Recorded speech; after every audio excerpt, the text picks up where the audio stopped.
እግዚአብሔር የሚጠላቸው 6 ነገሮች ጠቢቡ ሶሎሞን በመጽሐፈ ምሳሌ በምዕራፍ 6 ቁጥር 16 ላይ የጠቀሳቸው እነዚህም እግዚአብሔር የሚጠላቸው 6 ነገሮች አሉ።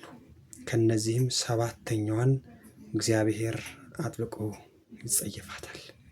አንደኛ ትዕቢተኛ ዓይን። እግዚአብሔር ትዕቢተኛን ዓይን ይጸየፋል። ትዕቢተኛ ዓይን እግዚአብሔር ትዕቢተኞችን ያዋርዳል።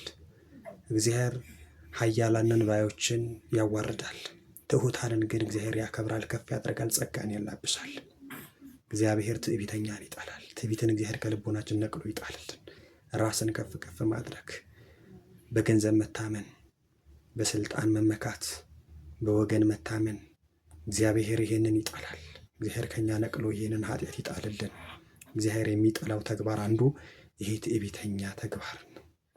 ትዕቢተኛነትን እግዚአብሔር ይጸየፋልና ትሕትናን እንደ ልብስ ልንለብሳት ክርስቶስ ራሱን ዝቅ አድርጎ የደቀ መዛሙርቱን እግር እንዳጠበ ደቀ መዛሙርቱንም አሁን ያደረግኩትን አያችሁን? እናንተም እንደዚሁ ለወንድሞቻችሁ አድርጉ ብሎ ትሕትናን ያስተማረን። በትሕትና ነው ራሱን ዝቅ አድርጎ የገለጠ መድኃኔ ዓለም ኢየሱስ ክርስቶስ። እርሱ ልዑለ ባሕሪ ሲሆን በትሕትና ራሱን ዝቅ አድርገ የባሪያውን መልክ የያዘ እስከ መጨረሻው የትሕትና ጥግ ራሱን ሆኖ አሳየን። ስለዚህ መድኃኔ ዓለም ኢየሱስ ክርስቶስ ያሳየንን ከኔ ተማሩ ያለን ሰምተን ከእርሱ ትሕትናን ተምረን መምህረ ትሕትና ነውና ትሕትናን ገንዘብ ልናደርግ ያስፈልጋል። ትዕቢተኛን ግን እግዚአብሔር ይጠላል፣ እግዚአብሔር ይጸየፋል። ሁለተኛ ሐሰተኛ ምላስ። ያልሆነውን ሆነ፣ ያልተደረገውን ተደረገ፣ ያልተፈጸመውን ተፈጸመ ብላ የምትናገረን ምላስ እግዚአብሔር ይጸየፋል። እግዚአብሔር እውነትን የምትመሰክር ምላስን ይወዳል። ስለዚህ ሐሰትንና ሐሰተኛነትን ሐሰተኛ ምላስን ከኛ እግዚአብሔር ያርቅልን። ከሐሰተኛነት ራሳችን ልናድንና ልንቆጥብ ይገባናል። ሐሰትን ከመናገር ልንቆጠብ ይገባናል። 3ኛ ንጹሕ ደም የምታፈስ እጅ። እግዚአብሔር ነፍሰ ገዳዮችን ይጠላል። እግዚአብሔር በንጹሐን ላይ የሚነሳሱ እጆችን ይጠላል። እግዚአብሔር ያኔ በብሉይ ኪዳን የነበረው ሕግ ጸንቶ በሐዲስ ኪዳን አይደለም ነፍሰ ገዳይነት አይደለም በወንድም ላይ ኃይልን ማሳየት ክንድን ማንሳት ይቀርና በወንድሙ ላይ የተቆጣ ይፈረድበታል ይላል። ቁጣ እንኳን በሐዲስ ኪዳን ኃጢአት ነው። ስለዚህ በወንድም ላይ እጅን ማንሳት፣ እጅን መጫን፣ ሰይፍን ማንሳት፣ ሰይፍን መሳል፣ ቀስትን መወርወር ይቅርና በወንድም ላይ መቆጣት በራሱ ያስፈርዳል። ስለዚህ ንጹሕ ደም የምታፈስን እጅ እግዚአብሔር ይጠላል፣ እግዚአብሔር ይጸየፋል። 4ኛ ክፉ ሐሳብን የሚያበቅል ልብ። ክፉ ሐሳብ የሚበቅልበትን ልብ እግዚአብሔር ይጸየፋል። ልቦናችን ንጹሕ ልናደርግ ይገባል።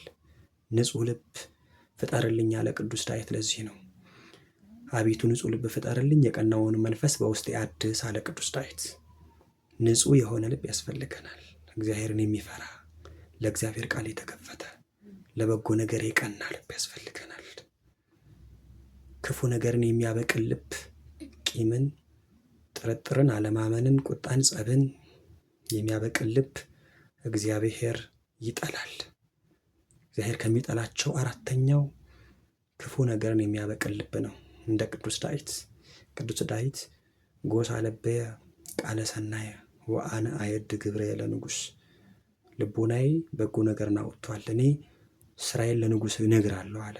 ይህንን ተከትሎ አባታችን አባ ሕርያቆስ ጎሳ ለበየ ቃለ ሰናየ ወአነ አየድ ቅዳሴ አለማርያም ብሎ የእመቤታችን ውዳሴ ልቡናው አፈለቀ። እንዲህ አይነት ልቦና በጎ ነገርን የሚያፈልቅ ልቦና ያስፈልገናል ማለት ነው ወገኖቼ። ስለዚህ እግዚአብሔር የሚጠላው ክፉ ነገርን የሚያበቅል ልብ ነው። 4ኛ እግዚአብሔር የሚጠላውና እግዚአብሔር የሚጸየፈው ክፉ ስራ እሱ ነው። 5ኛ ወደ ክፉ የምትሮጥ እግር። ሳቅ ስላቅ ወዳለበት፣ ዋዛ ፈዛዛ ወዳለበት፣ ኃጢአት ወደሚሰራበት ወደ ኃጢአት ሸለቆ የምትገሰግስን እግር እግዚአብሔር ይጸየፋል። ስለዚህ እግሮቻችን ወዴት እንደሚያመሩ ልንጠብቃቸው ይገባል። ልበ አምላክ ቅዱስ ዳዊት ወደ እግዚአብሔር ቤት እንሂድ ባሉን ጊዜ ደስ አለኝ ነው ያለ። እኔና እናንተም ወደ መልካም ስፍራ፣ ወደ ቅድስና ስፍራ፣ ወደ በጎ ስፍራ ስንገሰግስ ደስ ይልን ይገባል። እግሮቻችን ግን ወደ ኃጢአት እንዳያመሩ፣ ወደ ክፋት፣ ወደ በደል እንዳያመሩ ልንጠብቅ ያስፈልጋል። ስለዚህ እግዚአብሔር የሚጠላው አምስተኛው ወደ ክፋት የምትሮጥ ነገር ነው። ስድስተኛ በሐሰት የሚናገር ሐሰተኛ ምስክር፣ ሐሰትን የሚመሰክር ሐሰተኛ ምስክርን እግዚአብሔር ይጠላል። በወንድሙ ላይ በሐሰት የሚመሰክር፣ በወንድሙ ላይ ለጥቅም ብሎ ላልተገባ ስልጣን ብሎ ላልተገባ ወዳጅነት ብሎ በሐሰት የሚመሰክር፣ ላልተገባ ውለታ ብሎ በሐሰት የሚመሰክር፣ ወንድሙን በሐሰት የሚኮንን፣ ወንድሙን በሐሰት የሚወቅስ እግዚአብሔር ሐሰተኛ ምስክርን ይጠላል። የእውነት ምስክሮች እንድንሆን አምላካችን እግዚአብሔር ይርዳን። ይህቺ ሰባተኛዋ እግዚአብሔር የሚጸላት አብዝቶ የሚጸየፋት በወንድማማች መካከል ጸብን የሚዘራ ይላል። ዛሬ በወንድማማች መካከል ጸብ የሚዘራ በዝቷል። በባልና በሚስት በባለትዳሮች መካከል ገብቶ ጸብን የሚዘራ፣ በወንድማማቾች በእህትማማቾች በጎረቤታሞች በወዳጆች መካከል ጸብን የሚዘራ የሰላም ጠንቅ የሆነ ዛሬ በዝቷል። እግዚአብሔር ይህንን ይጠላል። እግዚአብሔር ይህንን ይጸየፋል። ይልቁንስ ለሰዎች የሰላም ምክንያት፣ የእርቅ ምክንያት፣ የመስማማት ምክንያት፣ አንድ የመሆን ምክንያት፣ የመተባበር ምክንያት መሆን ዋጋ ያስገኛል። ከዚህ በተቃራኒው ደግሞ በወንድማማቾች መካከል ጸብን መዝራት በእግዚአብሔር ዘንድ እጅግ አስጸያፊ ነው፣ የከፋ በደል ነው። ከዘረዘርናቸው ከጠቀስናቸው ከስድስቱ ኃጢአቶች ይበልጡኑ በወንድማማች መካከል ጸብን የሚዘራውን እግዚአብሔር ይጸየፈዋል ይላል። እስከዚህ ሰዓት ድረስ በወንድማማቾች መካከል በጓደኛሞች መካከል መለያየትን፣ ጸብን፣ አለመተማመንን፣ መቃቃርን የዘራን ሰዎች ካለን ዛሬ ንስሐ እንግባ። የከፋ በደል ነው፣ የከፋ ኃጢአት ነው።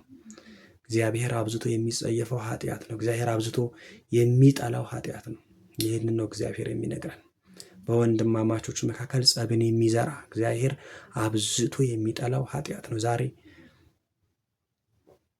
በዘር በጎሳ በቋንቋ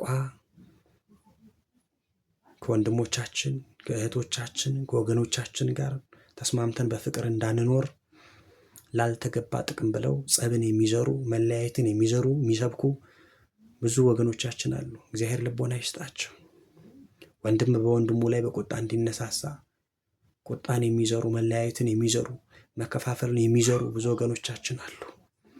ዛሬ ለንጹሐን ደም መፍሰስ ምክንያት ይሆኑ፣ ዛሬ ለሕፃናት ወላጅ አልባ ለመሆን ለአረጋውያን ጧሪ አጥተው በሐዘንና በለቅሶ መከራ ውስጥ እንዲወድቁ ያደረጉ ለዚህ ምክንያት የሆኑ በወንድማማች መካከል ጸብን በመዝራት የተሰማሩ ወገኖቻችን አሉ። እግዚአብሔር ወደ ቀናው ጎዳና ይመልሳቸው። እግዚአብሔር በጎውን ያሳያቸው። ለሀገራችን ኢትዮጵያ ጠንቅ የሆኑ ለሰላም ጠንቅ የሆኑ ለፍቅር ጠንቅ የሆኑ ለመስማማት ጠንቅ የሆኑ ከማገናኘት ይልቅ ማለያየትን ከማስማማት ይልቅ ማቃቃርን ማጣላትን ስራዬ ብለው የያዙ በዚህ የተጠመዱ ወገኖች አሉ። እግዚአብሔር ከእንዲህ አይነት ክፉ ተግባር ይሰውራቸው፣ ያድናቸው። እግዚአብሔር የሚጠላው ተግባር ነው።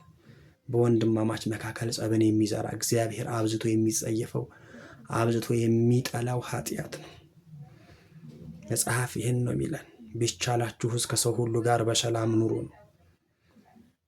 ከሰው ሁሉ ጋር ነው ያለ። በሃይማኖት እንኳን ከማይመስሉን ጋር ሊያቀራርቡን፣ ሊያግባቡን፣ ሊያገናኙን በሚችሉ ማህበራዊ ጉዳዮች ተስማምተን በሰላም ነው መኖር ያለብን። ነገር ግን በማይመች አካሄድ በሃይማኖት ከማይመስሉን ጋር እንተባበርም። ሃይማኖታዊ ጉዳይ በሆነ በአምልኮት ዙሪያ በስርዓት አምልኮት ዙሪያ በእምነታችን ስርዓት ዙሪያ በሌሎች ማህበራዊ ጉዳዮች ግን ተከባብረን ተስማምተን መኖር ነው። እንዲህ አይነት እውነተኛ ፍቅር እግዚአብሔር ለሁላችንም ያድለን። ሰውን በሰውነቱ ማክበር፣ ሰውን በሰውነቱ ከፍ አድርጎ ማየት፣ አራያ ሥላሴን አራያ እግዚአብሔርን ገንዘብ ያደረገ ነው ሰው። እግዚአብሔር ሰውን በመልኩ እንደ ምሳሌውን የፈጠረው እግዚአብሔር ልዩ ክብር የሰጠው የሰው ልጅ ከ22ቱ ስነ ፍጥረት እግዚአብሔር አክብሮ አልቆ በመልኩ እንደ ምሳሌው የፈጠረው ሰው ነው። ሰውን በሰውነቱ ማክበር ያስፈልጋል።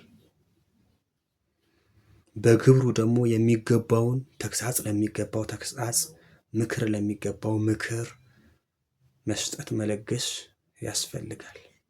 ከዚህ ውጭ ግን መለያየትን፣ መቃቃርን፣ መጠላላትን፣ መነቃቀፍን፣ መገፋፋትን ስለዚህ ለጥፋት የሚያነሳሱ ተግባራት ላይ መሰማራት ግን እግዚአብሔር የሚጠላው ተግባር ነው። ከእንዲህ አይነት ሕይወት እግዚአብሔር ሁላችን ያውጣን። እግዚአብሔር ፍቅርን በሰው ልቦና፣ ፍቅርን በሰው ፊት፣ በወንድማማቾች መካከል አንድነትን፣ መተባበርን፣ ፍቅርን፣ ሰላምን እንድንሰብክ ለሁላችንም ይርዳን።